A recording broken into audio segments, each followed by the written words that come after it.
Whether you're looking for answers to specific life questions or simply hoping to become the best version of you possible, welcome to the Mental Breakdown and Psychreg podcast, where we offer insight, information, and strategies based upon research and years of practice as psychologists. So sit back, have a listen, and get connected with our hosts, Dr. Berney Wilkinson and Dr. Richard Marshall. Welcome back, Richard. We are so excited to do these podcasts this week. We are. We are, because this week is all about part 2 of our parenting book, the Handbook for Raising an Emotionally Healthy Child, which will be released on January 31st through Amazon as a Amazon Kindle on Amazon Kindle. Right? Yeah. So this week we're going to kind of outline the book, kind of talk about the different chapters, and talk about what the book talks about. This is part 2 of 3 parts, and it is a revision of a book that we published several years ago. Yeah, we've been working on the revisions for a while, and now, you know, the time has come that part 2 is going to be out, and we're going to work really hard to get part 3 out because we are talking about a new book that we want to get out. So we got to tie up these loose ends. 2 new books. That's true. We got to tie up these loose ends before we can get to that. Right. And production was slowed by my schedule. Right. Well, every time I would have to start a new semester, I'd make progress in the summer or over holidays, but each time I had to go back to teach during the semester, that absorbed most of my time, most of my writing time. And so it slowed down production, but we made good progress in January on part 2. Yes. Well, I've been listening to a podcast about J.R.R. Tolkien and his writing and everything. And it's interesting that the same thing happened to him. What he would do is he would start writing his stories and his books in the summer and between semesters and things like that. Did he teach? But when the semester started, Really? Where did he teach? He taught at... It was Cambridge or Oxford or one of those. Oh, I didn't know that. And when he was teaching, those would all be put on hold. But what he would interestingly do is he oftentimes would start all over. What do you mean start all over? He would get new ideas and stuff, and so he would basically start over. So that sort of happened to us. Yeah. Because in the original, the first edition of our book, this section was 3 chapters long. Right. And in part the 2 new was 3 edition, chapters. part 2 now is 4 chapters long. Right. And so it ferments over time. Yeah. And that's interesting. I didn't know that about him. Yeah. Cool. I just taught you something about history.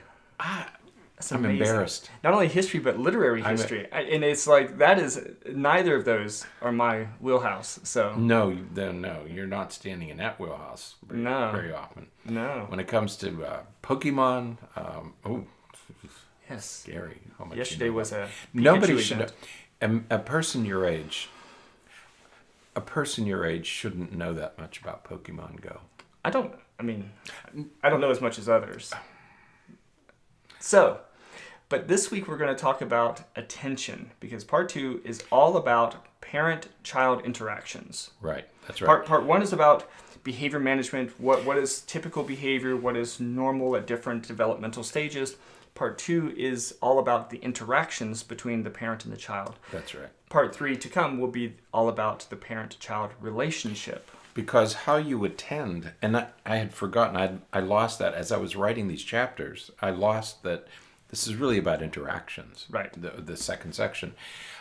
Because attention will influence, in a way, it almost determines what kind of interactions you're going to have with your children. How you attend to your children, how much attention you give them, and what kind of attention you give them will determine to a great extent what kind of interactions you have with your children. Absolutely. Be very, very careful about how you handle attention. Right. That's what we want to talk about. Right. So today we're going to talk just a little bit about what we even mean by attention, kind of building on what you were just saying. And then over the next couple of days, we're going to go and talk about some of the things in each of the chapters that are in this section of the book. So, and then we're going to end with a discussion on Saturday that's all about the progression towards what we're calling detachment parenting. That's right. One of the things that you'll notice in each part, there's 3 parts to this book, but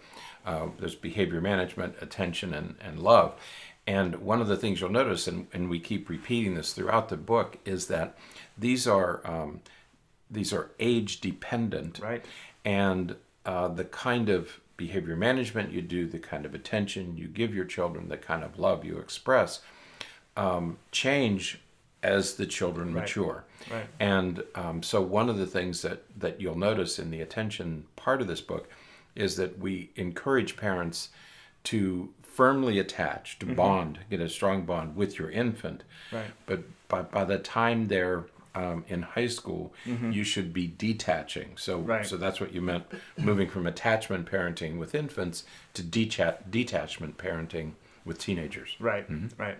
So when we talk about attention, again, we're referring to the parent-child interaction. Right. And one of the themes that we kind of cover throughout this portion of the book is the importance of the way in which we use attention. So we're not talking about attention like what we think about with, on being on task, or when we think about like attention deficit hyperactivity disorder or anything like that. What we're really referring to are the actual interactions between the parent and the child. That's right. And that has to serve different purposes during different developmental stages. At different developmental stages, correct. Yeah. So attention is, we have these sort of subtitles throughout the different chapters, and it's not. Some of the things we have to work on is differentiating between too much attention that leads to spoiling versus not enough attention that leads to neglect. And that's one of the questions that parents frequently ask us at each developmental level. How much is too much attention? Am I giving? Parents tend to worry that they're giving their child too much attention, which will spoil them, or not enough attention, which somehow leaves their children at a disadvantage. Right, right.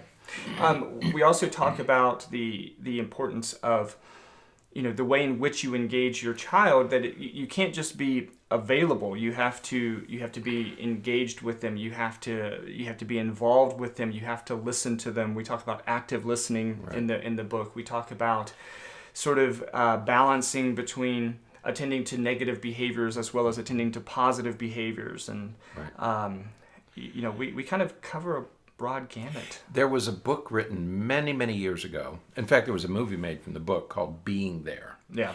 And there was a movie with Peter Sellers played the lead character, and we use that in our in one of the chapters. It's not enough just to be there. Right. I'm glad the parents are there physically. Sure. But it's not sufficient just to be there, and it's not. In one of the chapters, I think it's chapter 3, we talk about don't fake it. If you can't listen to your child, if you can't fully attend, ask your child to wait a few minutes. Don't pretend that you're listening while you're really engaged in something else. Right. And that's another theme that runs through the book.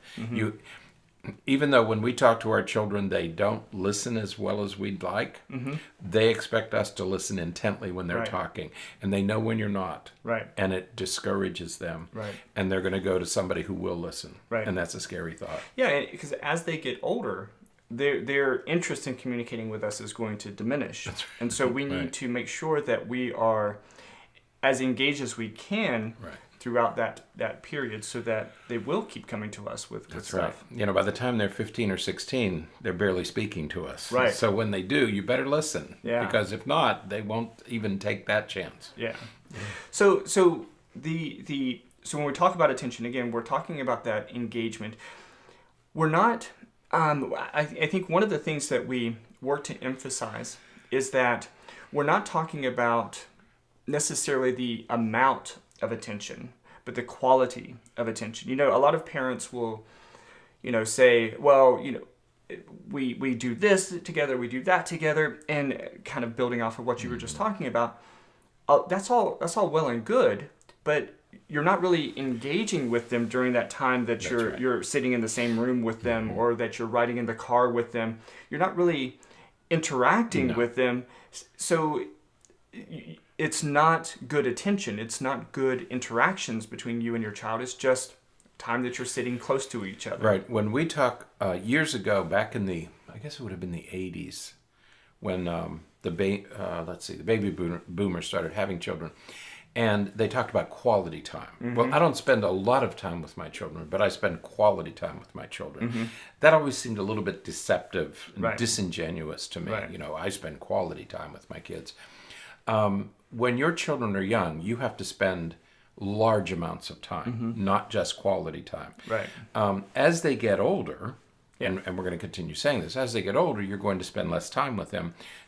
By the time teenagers are able to drive and able to go out, they're going to spend very little time with us as parents. Mm-hmm. They go off to college or they're in high school because they're busy. They're doing other things.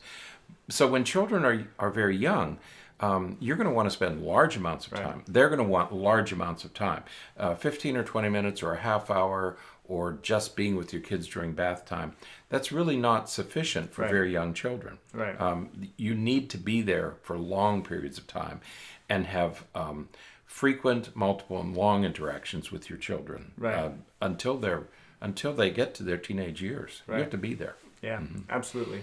So, and then the sort of the last piece that we talk about, and we're really going to get into this for tomorrow's podcast, but when we think about the amount of time and even the quality of time, there's always that question about spoiling. Right. And can we overindulge our children, and what happens when that happens, or what do we do when that happens?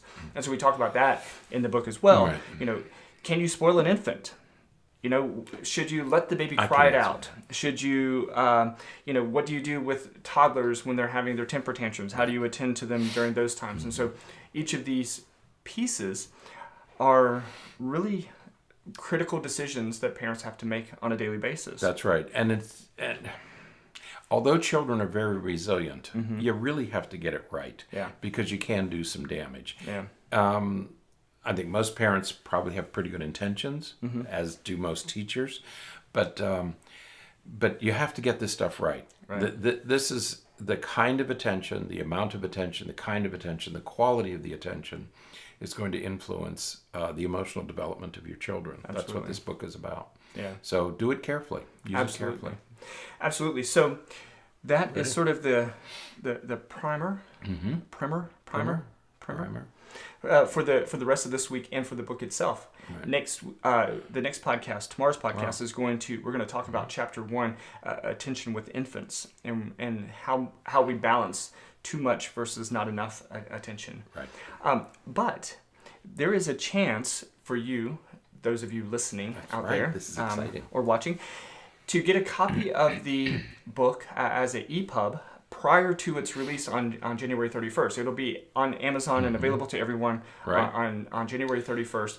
But between now and then, between the date that this podcast is aired, or as long as it's before January 31st, 2018, this will be January 31st, you will be able to get a free copy of part 2 of the book. All you have to do is write a review of the podcast on iTunes. Of the podcast. Not of the book. Right. Well, you haven't read the book yet, so you can't. But it's a simple enough thing to do. Yeah. Listen to the podcast, write a review. Yeah, just there's a link in the show notes to the iTunes page. Just go over there, write a review. And now, this is the only challenging part to the whole thing, and that is, we can see the reviews that you make, but we can't contact you. I don't have a way to contact you through iTunes, and so there's a link on the website on our thementalbreakdown.com. I'm going to have it right there on the front page to contact us. Just send me an email. Just send a contact through there and say, hey, this was my user ID. I wrote a review. Where's my book? You get a book. And I'll send you, I'll have your email address then, and I can send you a copy of the EPUB right away. Good. Yeah, good deal. Does that make sense? Good deal. Yep. It's frustrating that it has to be done that way, but I cannot figure out. I've looked as much as I can to try to figure out a better way to be able to contact someone who has written a review on iTunes. I just can't find another way. All this is a strange little world. It is. YouTube changed some things last week, and so stuff is always changing, and they have odd rules. Yeah. It used to be easy with books, with paper volumes. The rules were the same every year. Yeah. The electronic stuff changes. Yeah, absolutely. So do that between now and January 31st. If you write a review of the podcast on iTunes, we'll send you, and then email me and let me know that you did that. We will send you a free copy of part 2 right to your email mailbox. Good deal. I like that. Easy peasy. So good to share this stuff. Right. That is it for today. Until next time, stay happy, stay healthy, and forget to be afraid. Thanks for sharing this episode of the Mental Breakdown and Psychreg podcast. Be sure to check out the show notes for links to follow us on Twitter and subscribe to our YouTube channel, where you will find all of our previous podcasts and much more. We would be honored if you would become a patron through patreon.com, where any donation you can manage will go to the development and creation of more content. Just visit patreon.com/thementalbreakdown for more information. Thanks again for listening. Have an awesome day, and we look forward to being back in your feed tomorrow morning.